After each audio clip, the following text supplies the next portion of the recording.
번째 시간, 마지막 시간입니다. 그래서 이번 주와 다음 주와 함께 구원받는 자에게는 사명이 있습니다 라는 말씀으로 함께 말씀을 나누도록 하겠습니다. 설교를 준비하면서 문득 이런 생각을 한번 해봤습니다. 불신자가 지옥에 갔을 때에 가장 후회하면서 하는 말이 무엇일까? 네, 무엇일까요? 네, 아마 껄껄껄이라고 하지 않을까 그런 생각을 했습니다. 뭐예요? 예수 믿을 것, 교회 다닐 것, 회개할 것, 네, 이런 껄껄을 많이 하지 않을까 그런 생각을 하게 됐습니다. 그러면 구원받은 자는 천국 갔을 때 후회하면서 하는 말이 있다면 어떤 말일까요? 마찬가지로 껄껄거리 아닌가 그런 생각을 했습니다. 열심히 헌신할 것, 봉사할 것, 사명 잘 감당할 것. 주님께서 맡겨주신 사명을 감당하지 않고 우리가 하나님 앞에 서게 될 때에 실망을 받을 뿐 아니라 주님 앞에 부끄럽고 후회하게 될 것입니다. 왜냐하면 우리는 구원받은 자들에게는 사명이 있기 때문에 그렇습니다. 이 사명이라는 말이 무슨 말일까요? 이 사명이라는 말은 한자로 보니까 하여금사의 목숨명자입니다. 이 하여금사는 시키다, 쫓다라는 의미를 갖고 있습니다. 그러니까 뭐예요? 목숨을 다해 쫓다라는 거예요. 이걸 영어로 뭐라고 하냐면 미션이라고 이야기합니다. 미션. 사명을 미션이라고 그렇게 이야기해요. 하나님이 우리에게 맡겨진 이유, 그것이 바로 사명입니다. 여러분 믿습니까? 사명이 뭐라고요? 하나님이 저와 여러분에게 구원받은 자에게 맡겨준 것이 사명이다. 자, 이해되셨습니까, 여러분? 하나님이 저와 여러분에게 맡겨주신 것이 사명입니다. 그래서 우리는 하나님 우리에게 맡겨주신 사명을 감당해야 할 충분한 이유가 있는 겁니다.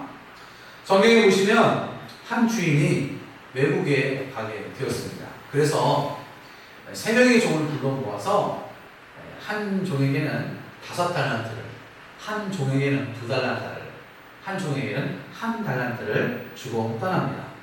한참 있다가 주인이 돌아와서 종을 불러놓고서 결산을 하게 되는데요. 5달란트 받은 사람은 5달란트의 이윤을 남기고 2달란트를 받은 사람은 2달란트의 이윤을 남기게 됩니다. 그런데요, 1달란트 받은 사람은요, 그 달란트를 땅에 묻어 두었다가 주인이 왔을 때 꺼내어 드렸던 겁니다. 이때 주인이 5달란트와 2달란트의 이윤을 남긴 종에게 이렇게 칭찬을 하죠. 마태복음 25장 23절 말씀을 함께 읽겠습니다. 시작. 그 주인이 이르되 잘하였도다. 착하고 충성된 종아, 내가 적은 일에 충성하였으니 내가 많은 것을 내게 맡기리니 내 주인의 즐거움에 참여할지어다. 아멘. 그런데 반대로요, 달란트, 1달란트를 맡고 땅에 묻어둔 그 종에게 주인이 뭐라고 이야기할까요? 한번 찾아볼까요? 마태복음 25장 26절과 30절 말씀입니다. 같이 읽습니다. 시작. 그 주인이 대답하여 이르되 악하고 게으른 종아, 나는 심지 않은 데서 거두고 해치지 않은 데서 모으는 줄로 내가 알았느냐. 30절입니다. 시작. 이 무익한 종을 바깥 어두운 데 내쫓으라.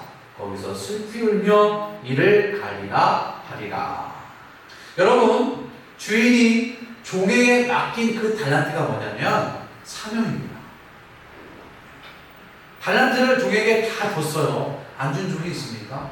다 줬어요. 다만 그 재능에, 그의 능력에 따라 구별되어 준 것을 볼 수가 있습니다. 분명한 것은 달란트를 안 준 것이 아니라 다 주었다는 거예요. 주인이 1달란트를 가진 자를 책망한 것은 왜 책망했을까요? 그가 이윤을 남기지 않았어요? 그게 아닙니다. 우리의 생각은 뭐예요? 성공해야 출세한 거라고 생각하죠? 그렇죠? 여러분이 공부 열심히 해서 좋은 대학 들어가야 제 출세한 거야, 제 성공한 거야 라는 그런 생각을 하고 있는 것이 일반적인 모든 사람들의 생각입니다. 이건 고정관념이죠. 그렇기 때문에 세상 사람들이 바라보는 것은 뭐냐면 과정보다는 결과를 중요시하죠. 그쵸? 이것이 바로 세상이 보는 관점입니다. 그런데 하나님도 마찬가지일까요? 하나님은 그렇지 않아요. 하나님은 결과보다 과정을 더 중요하게 보십니다. 여러분이 어떤 일을 하면서 실수할 수 있어요. 그렇죠? 실수할 수 있고 안 될 수도 있어요. 그런데 이것이 두렵고 어려워서 무서워서 아예 하지 않는다면은 이것이 더 큰 문제라는 거예요. 하나님은 바로 이것을 책망하고 계시는 겁니다. 이 한 달란트 받은 종처럼 우리에게 주신 사명을 감당하지 않고요, 여러분이 땅에 묻어두게 되면 마지막에 주님께서 오셔서 결산할 때 분명히 책망을 받고 우리는 부끄럽고 수치와 부끄러움을 당하게 될 것입니다. 어떤 분이 이런 말을 해요. 목사님, 천국 가서 하면 되는 거 아닙니까? 그런 질문을 해요. 그런데요, 하나님 우리에게 주신 사명은요, 유효기간이 있어요. 그 유효기간이 언제까지일까요? 이 땅을 사는 날 동안까지만 우리가 주의 사명을 감당할 수 있게 되는 겁니다. 누구는 열심히 해서 그 사명을 잘 감당해서 하나님 앞에 섰을 때 칭찬받고 상을 받아요. 누구는 하나님이 주신 그 사명을 뒤로하고 이 땅에서 내가 하고 싶은 일 하고 평안한 가운데 살다가 천국 갔을 때 하나님께서 우리에게 묻습니다. 야, 너 내가 맡긴 사명을 잘 감당했니? 너 그때 뭐 했니? 라고 질문한다면 얼마나 부끄럽겠습니까? 그때 우리는 후회하겠죠. 아, 사명 열심히 잘 감당할까? 이렇게 후회하지 않겠습니까? 그러므로 저와 여러분들이 하나님이 여러분에게 맡겨진 그 사명을 죽도록 충성하며 잘 감당할 수 있기를 주의 이름으로 축복합니다. 사도행전 1장 8절 말씀을 함께 읽겠습니다. 시작. 오직 성령이 너희에게 임하시며 너희가 권능을 받고 예루살렘과 온 유대와 사마리아와 땅끝까지 이르러 내 증인이 되리라 하시니라. 아멘. 우리가 예루살렘과 온 유대와 사마리아 이것까지 땅끝까지 증인된 삶을 살기 위해서는 어떻게 해야 한다고 말씀하고 있습니까? 예? 권능을 받아야 된대요. 그렇죠? 권능을 받으려면 어떻게 해야 돼요? 내 안에 성령님이 계셔야 되겠죠. 그렇죠? 성령님이 계시려면 어떻게 해야 돼요? 우리는 예수님을 믿어야 됩니다. 예수님을 믿어야 내 안에 성령님께서 증인된 삶을 살 수 있게 해 주신다라고 말씀하고 있습니다. 그러면 하나님이 여러분에게 주신 사명이 뭐냐라고 이야기했을 때 이 사명이 뭐냐면 증인된 삶을 사는 것이 사명입니다. 여러분, 증인된 삶을 사는 것이 뭡니까? 그것이 전도하는 삶이에요. 따라합시다. 전도하는 삶이다. 마가복음 1장 38절 말씀을 같이 읽겠습니다. 시작. 이르시되 우리가 다른 가까운 마을들로 가자. 거기서도 전도하리니 내가 이를 위하여 왔노라 하시고. 예수님은 무엇을 위해 오셨어요? 예수님은 전도하러 오신 거예요. 뭐하러 오셨다고요? 전도하러 오신 거예요. 예수님이 오셔서 병든 자를 고치셨죠. 죽은 자를 살리셨어요. 그렇죠? 기사와 이적을 행하신 것도 다 무엇을 위해서 하신 거예요? 전도를 위해서 하신 거예요. 예수님이 병을 고쳤을 때, 죽은 자를 살렸을 때 그들이 예수님을 통해서 하나님을 보고 예수님이 메시아라는 사실을 깨닫고 예수님이 그리스도시요 살아계신 하나님의 아들이십니다라고 믿음으로 고백하면서 그들이 예수를 믿게 되었다는 거예요. 예수님이 이 땅에 오셔서 죽어가고 가난한 자들에게 전한 그 복음의 메시지가 뭐냐면 하나님의 나라예요. 예수를 믿으면 누구든지 구원을 받고 천국에서 살 수 있다는 그 복음의 능력을 전도를 통해서 그들에게 증거했던 거예요. 그러니까 예수님의 사명은 뭐예요? 전도였다라는 거예요. 그럼 전도가 뭡니까? 전도라는 건 뭐냐면 하나님을 믿지 않는 불신자에게 하나님을 믿어 신앙을 갖게 하는 것, 천국의 소망을 갖게 하는 것이 바로 전도입니다. 그러므로 교회의 궁극적 존재의 이유 또한 목적 또한 뭐냐? 바로 전도입니다. 그래서 전도하지 않는 교회는 어떤 교회냐? 죽은 교회예요. 전도하지 않는 교회는요, 교회라고 할 수 없습니다. 왜요? 사명을 감당하지 않고 있기 때문에 그런 거예요. 그래서 더 행복한 교회는 어떤 교회입니까? 전도하는 교회입니다. 언제까지 전도해야 할까요? 우리 인생의 삶이 끝나는 그 순간까지, 예수님이 오시는 그 순간까지 우리는 전도하는 사명을 감당해야 하는 겁니다. 예수님을 따랐던 제자들도요, 예수님께서 맡기신 사명을 잘 감당하셨어요. 사도행전 5장 42절 말씀 같이 읽습니다. 시작. 그들이 날마다 성전에 있든지 집에 있든지 예수는 그리스도라 가르치시기와 전도하기를 그치지 아니하니라. 아멘. 예수님의 제자들은요, 성전에 있든지 없든지 예수를 그리스도라 가르치고 전도했어요. 그래서 초대교회 성도들에게 구원은 뭐였냐면, 모이면 기도하자, 흩어지면 전도하자. 이게 초대교회의 구호였습니다. 우리가 사는 이 땅이 살기 좋은 나라, 하나님이 기뻐하는 하나님의 나라가 되기 위해서는요, 이 땅 가운데 하나님의 통치와 하나님의 다스림이 있어야 합니다. 그러기 위해서는 바로 이 전도라는 도구를 통해서 영혼을 구원하는 이 외에는 없습니다. 하나님이 전도 외에는 영혼을 구원할 수 있는 방법을 우리에게 주시지 않았어요. 그리고 그 전도가 하나님이 우리에게 맡겨주신 사명이라는 거예요. 어떤 분은 전도는요, 은사 있는 사람만 하는 겁니다.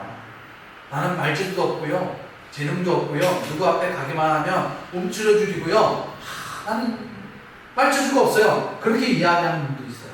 그러나 절대 그렇지 않아요. 전도는 구원받은 사람이라면, 내가 구원받은 사람이라면 마땅히 해야 할 사명인 거예요. 능력이 있던 없던 모든 사람들에게 예수님께서 우리에게 부여해 주신 사명이라는 겁니다. 그러므로 저와 여러분은 세상으로부터 부름받아 예수 그리스도의 제자가 되어서 다시 세상으로 보낸받은 사명자다라는 사실을 반드시 기억해야 합니다. 자, 여러분, 세상으로 다시 보낸받은 파송식이 뭐예요? 세상으로 보낸받은 파송식이 바로 예배예요. 주일날 우리가 와서 하나님께 예배드리죠. 이게 하나님이 여러분을 부르셔서 이 말씀을 통하여 우리에게 능력을 주시고, 또 하나님을 찬양하게 하고 기도하게 하고 하나님의 성령의 영을 통하여 우리를 능력 있게 만들어 주셔서 다시 세상으로 파송시키는 거예요. 그러니까 우리가 주일날 오전 예배 드리고 오후 예배 드리는 건 뭐라고요? 파송식이에요. 파송식이에요. 어디로 파송할까요? 여러분의 가정으로 파송하는 겁니다. 여러분의 직장으로 파송하는 겁니다. 여러분의 학교로 파송하는 겁니다. 그러니까 열심히 하나님의 맡겨진 그 전도의 사명을 여러분의 삶의 터전에서 감당해야 되는 거예요. 여러분, 왜 하나님이 나에게 이런 직장을 주셨을까? 나에게 왜 이런 사람들을 만나게 해주셨을까? 나에게 왜 이 학교를 가게 했을까? 나에게 왜 이런 친구들을 만나게 하셨을까? 나에게 왜 이 학원에 가서 저 선생님과 저 학생들을 만나게 하셨을까? 라는 질문을 했을 때 그 답이 뭡니까? 네? 먹고 살고 좋고 편하게 직장생활을 하기 위해서?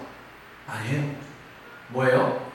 궁극적인 이유는 그들을 전도하기 위해서 하나님이 우리를 그곳으로 가게 파송시켜 주신 거예요. 그러니까 여러분, 직장, 학교, 일터 만나는 모든 사람들을 만나게 하는 그 이유가 뭐라고요? 나를 통해 그들을 전도하기 위해서, 사명을 감당하기 위해서 하나님 우리를 그들 가운데 보내주신 거예요. 그러면 구체적으로 우리가 전도해야 되는 이유는 뭘까? 세 가지를 우리 함께 말씀을 통하여 알아보도록 하겠습니다. 첫 번째, 같이 읽겠습니다. 시작. 전도는 예수님의 지상 명령이다. 마태복음 28장 19절과 20절 말씀을 다시 읽겠습니다. 시작. 그러므로 너희는 가서 모든 민족으로 제자를 삼아 아버지와 아들과 성령의 이름으로 세례를 베푸고 내가 너희에게 분부한 모든 것을 가르쳐 지키게 하라. 볼지어다 내가 세상 끝날까지 너희와 항상 함께 있으리라 하시리라. 아멘. 예수님이 십자가에 못 박혀 돌아가시고 난 다음에 부활하셨죠. 부활하셔서 40일간 제자들에게 직접 자신의 몸을 보이셨어요. 그러면서 제자들에게 뭐라고 이야기하셨습니까? 모든 민족으로 제자를 삼으라 라고 그렇게 이야기하셨어요. 제자를 삼는다는 게 뭐예요? 바로 증인된 삶을 살아야 한다는 거예요. 증인된 삶을 사는 것이 뭐라고요? 전도하는 삶을 사는 것이다 라는 겁니다. 게다가 예수님은요 이렇게 제자들에게 명령으로만 끝인 것이 아니라 뭐 했어요? 바로 제자들에게 유언으로 남긴 겁니다. 여러분, 유언은 뭡니까? 죽음 앞에 인생을 살아오면서 가장 소중하고 중요한 것이 무엇인지를 깨닫게 되면서 그것을 우리 후손들에게 당부하는 거잖아요. 그러니까 예수님이 죽으시고 돌아가시고 부활하시고 재림하시기 전에 제자들에게 가장 귀하고 소중하고 중요한 것을 제자들에게 당부하는 거예요. 그게 뭐예요? 증인된 삶을 살아라. 전도의 삶을 살아야 라고 이야기하고 있는 겁니다. 이것을 예수님이 우리에게 유언으로 남깁니다.